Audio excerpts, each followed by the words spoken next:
Near the city of Tyrans, in a murky, desolate swamp, there lurked a creature of fearsome power, the Lernaean Hydra.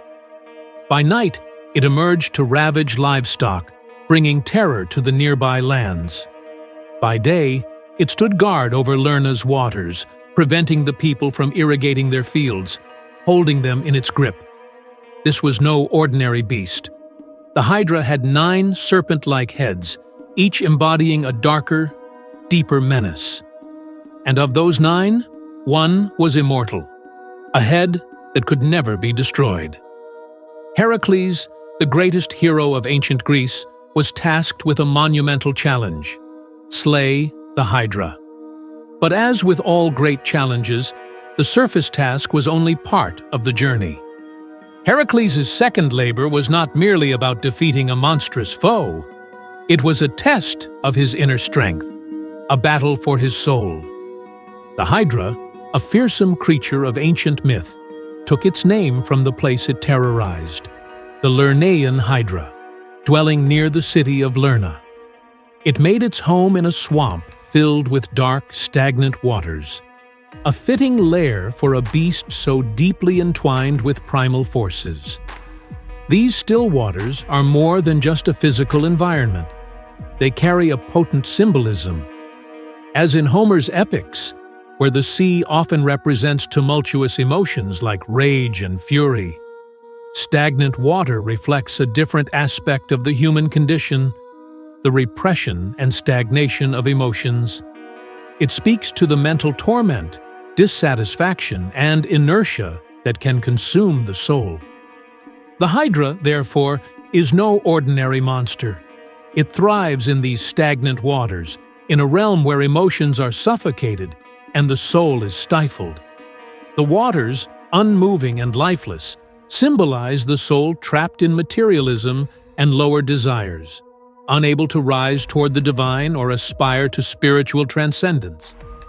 The Hydra embodies these passions and lower instincts that keep us bound to the earthly realm, preventing growth, creativity, and enlightenment. This is why the Hydra must be defeated, and it is Heracles, the hero within us, who must face this challenge. Heracles represents the higher self, the heroic spirit of our soul.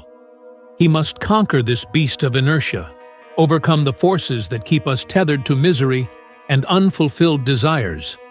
Only by slaying the Hydra can the soul break free, rise above the mire of stagnation, and turn towards the heavens, toward higher truths and spiritual liberation.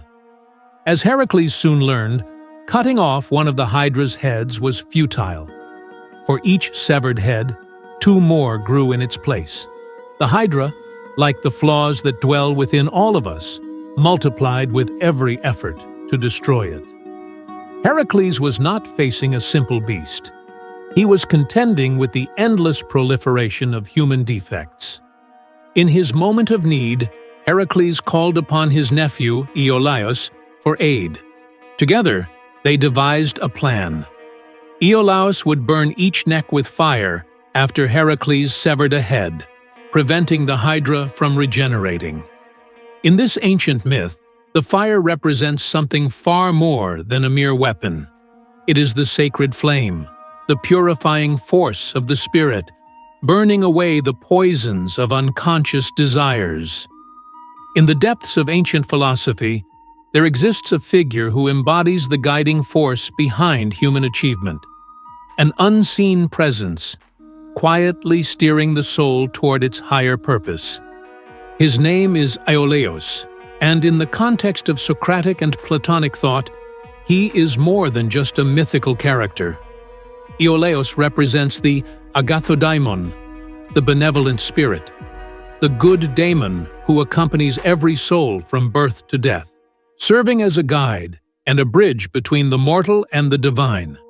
The agathodaimon, in this sense, acts as an intermediary, facilitating the connection between human souls and the gods, higher beings who dwell in realms of such elevated existence that direct communication with the material world is impossible. It is through these good spirits, or daimons, that divine wisdom and guidance flow to humanity, shaping the spiritual journey of each individual. This dynamic between Heracles and Iolaus is not merely a story of friendship. It is a profound reflection of the Platonic belief in spiritual guidance. Just as Iolaus aids Heracles in overcoming his tasks, the Agathodemon helps each of us, the heroes in our own stories, transcend the limitations of the material world. It is a relationship that reveals the broader truth, that we are never alone in our struggles. Spiritual forces are always at work, nudging us toward enlightenment and fulfillment. Heracles' labors, in this light, become symbolic of the soul's journey, an inner struggle to overcome adversity and ascend to higher states of being.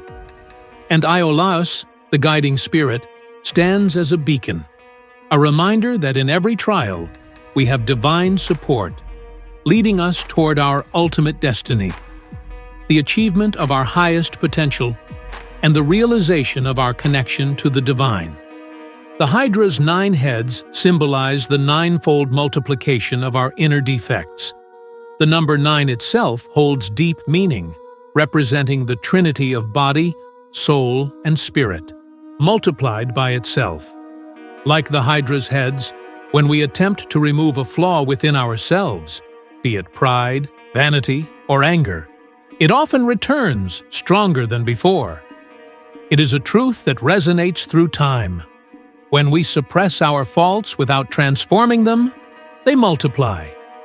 But what were the passions embodied by this monstrous Hydra?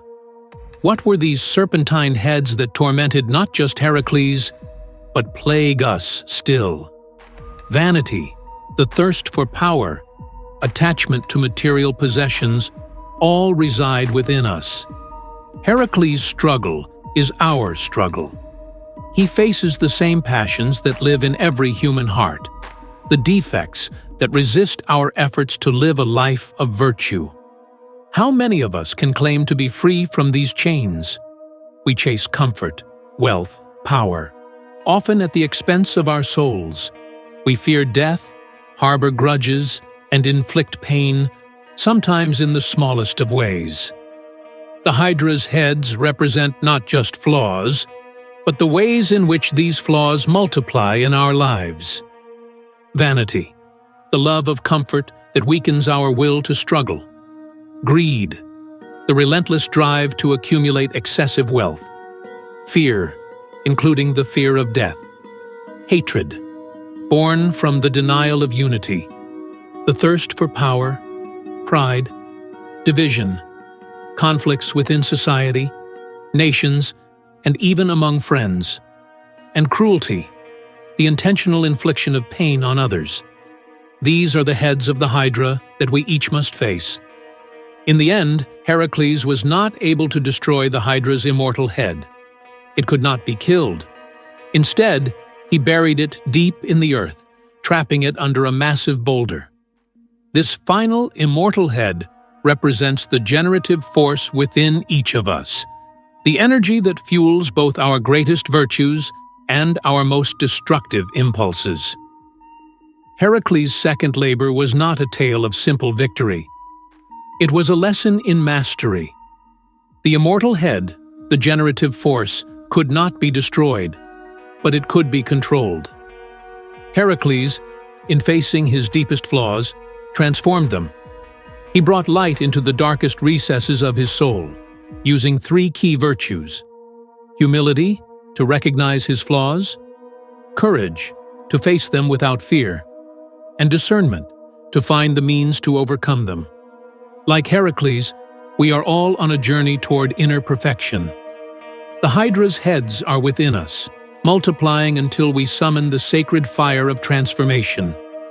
And while the immortal core of our being cannot be destroyed, it can be mastered. In conquering our inner Hydra, we take one more step toward achieving the fullness of our true nature. The path to inner perfection is long, but the labors we undertake, like those of Heracles, bring us closer to that elusive goal: purification, transformation, and mastery over the darkness within.